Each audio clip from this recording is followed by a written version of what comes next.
You know, it's almost become a bit of a cliche, hasn't it? Saying things feel different since 2020. Uh, But if you really stop and think about your own experience, haven't you noticed shifts? oh, absolutely. Yeah. Maybe just in like everyday interactions, or the news you actually trust now, or even just what feels important personally. Definitely.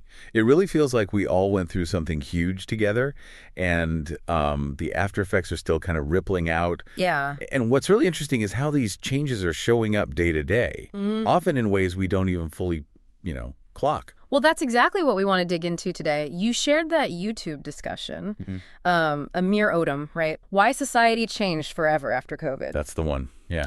And it pulls together a whole range of viewpoints, looking at whether these changes are, good, bad, or just different. Yeah. And it gets into some really specific stuff where life just feels, well, adjusted. It's a really useful snapshot, I think, of how people are trying to make sense of it all right now. So our goal here is really to unpack those key points from the video, explore them a bit deeper, and hopefully give you a clearer picture of these shifts. And maybe spark some reflection for you, the listener, too. That's exactly. Okay, so let's dive in. One of the first things that really jumped out, and I've heard this anecdotally too, is this feeling that social interactions are just maybe rougher. The nobody has manners anymore vibe. Yeah.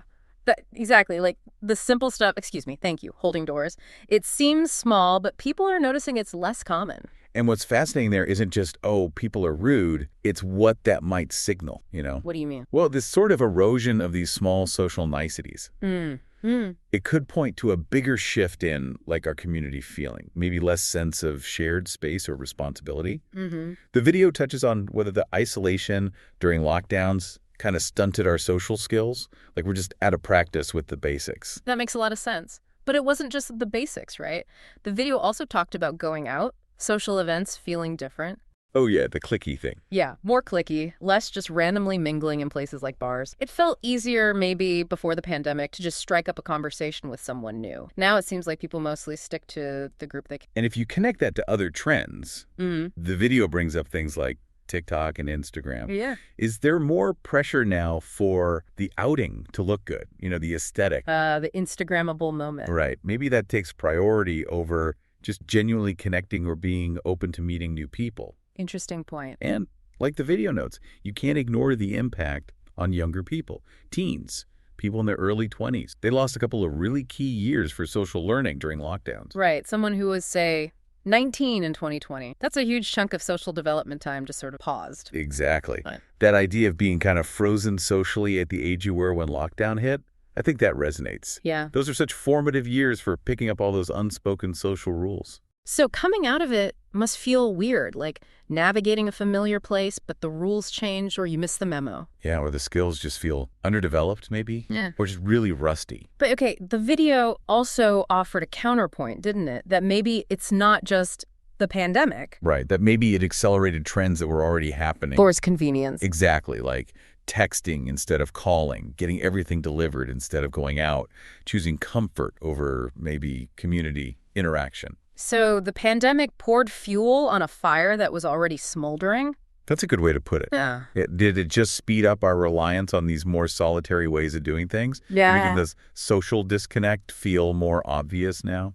And that feeling the video mentioned, like our social software got wiped, I think a lot of people feel that. That awkwardness, small talk feels harder, or sometimes conversations just leap into really heavy stuff way too fast. That social software analogy is pretty sharp, isn't it? It's like we forgot how to do the warm-up. The pandemic made us focus so much on essential info, serious stuff. So relearning the art of the casual chat, building rapport slowly. It's a process. We're all kind of figuring it out again. Okay, but amidst all this awkwardness and maybe lack of manners, the video also pointed out something else, kind of the opposite. The craving for authenticity. Yes, that hunger for real connection, almost like a reaction against all the isolation or maybe against some of the fakeness we saw online during that time. That makes sense. It feels like a natural swing back, doesn't it? After so much time apart or maybe too much time with carefully curated online versions of people. Yeah.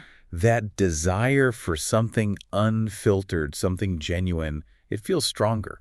And I liked the practical tip the video gave. Try going out alone sometime as a way to rediscover yourself in public spaces, maybe practice interacting without the safety net of your friends. Yeah, that's a great suggestion. It's sort of a low-stakes way to just to observe, get comfortable being by yourself out there. And maybe even start a chat without the usual group dynamics at play. It puts the power back in your hands in a way. Right. It encourages that individual step towards connection. And the other tip I loved was just complimenting strangers. Oh, yeah. Just a simple, nice comment, no agenda, just spreading a little bit of unexpected good energy. It's surprisingly effective, isn't it? Just a quick, genuine compliment. Yeah. It's a tiny interaction, but it can make a connection. Brighten a moment. Low pressure, high reward potential. Totally. Okay, let's switch gears a bit because the video really got into media too. Ah, yes, the trust issue. Big time. This noticeable drop in faith in, mainstream media outlets and more people looking towards independent news sources. Yeah, and look, that erosion of trust didn't start in 2020, but wow, did the pandemic seem to accelerate it for a lot of folks. Why do you think that was? Well, the intense focus on certain narratives, maybe the feeling of bias during that time, it probably just fueled a lot of skepticism that was already there. And the speaker in the video shared that personal story, remember, about getting penalized for saying things that later turned out to be true. That kind of experience really sticks with people, makes them question the narrative they're getting. Absolutely.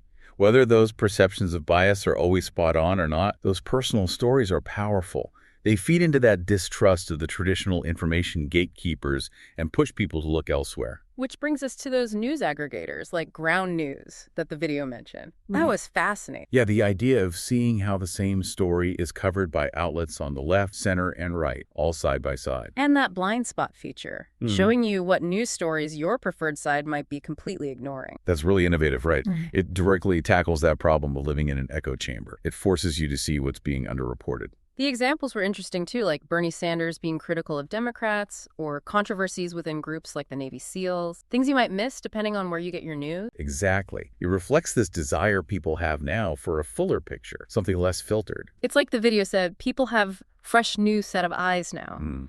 And they're looking at things differently, like award shows, celebrity culture, questioning how relevant it all feels after everything we've been through. Yeah, the pandemic forced this massive pause, this reevaluation for so many. Things that seemed important before might just feel less essential now, maybe even a bit out of touch with the realities people faced. And the video really frames the pandemic as this huge perspective shift overall, like what happens after big disasters when the world kind of stops. That shared global nature of it was unique. It wasn't localized. Everyone, everywhere was impacted somehow, which really forces a collective moment of reflection on, well, everything. Values, society, what really matters. And the video didn't shy away from the hardships, the long-term health issues, people losing loved ones, the mental toll of isolation, job losses. Yeah, and even relationships strained because people had such different views on masks or vaccines or whatever. It's crucial to remember how varied and truly difficult that time was for so many. Absolutely. Well, some people maybe found silver linings or opportunities for growth. For a huge number of people, it was just loss and challenges. And those things don't just disappear. And one of the most concrete, probably permanent changes is remote work. Right? Oh, for sure. That's a massive direct consequence. It's changed how Williams work, where they live, how companies operate, and it doesn't seem to be rolling back completely. No way. It was interesting, though, how the video highlighted the different lockdown experiences. Anyway, it wasn't monolithic. For many, it was awful, isolating. But for others, particularly younger folks, or maybe people already comfortable working remotely, introvert, it was actually kind of positive. Yeah, a time for self-reflection, setting goals, focusing without distractions, even being more productive for some. It really depended on your individual situation. Massively. Your living situation, your job, your personality, your support system, all played a huge role in whether lockdown felt like a prison or an unexpected opportunity. And I liked the point the speaker made about productivity, that the boost some felt wasn't magic tied to lockdown itself. Right. It was about focus, discipline, fewer distractions. Skills you can actually use anytime, anywhere, if you create the right conditions. Exactly. Lockdown might have created those conditions for some, but the principles behind the productivity, those are universal. Okay, another shift the video pointed out. Preparedness. Ah, yes. The prepper instinct kicking in. Yeah. But maybe on a less extreme level for most. People are more likely now to have extra supplies, maybe pay closer attention to global news that could signal trouble ahead. It makes sense, right? The pandemic showed how quickly things can get disrupted. Supply chains breaking down, uncertainty. It definitely instilled a stronger sense of needing to be self-reliant. at least to some degree. But the video also mentioned the potential downside of this vigilance.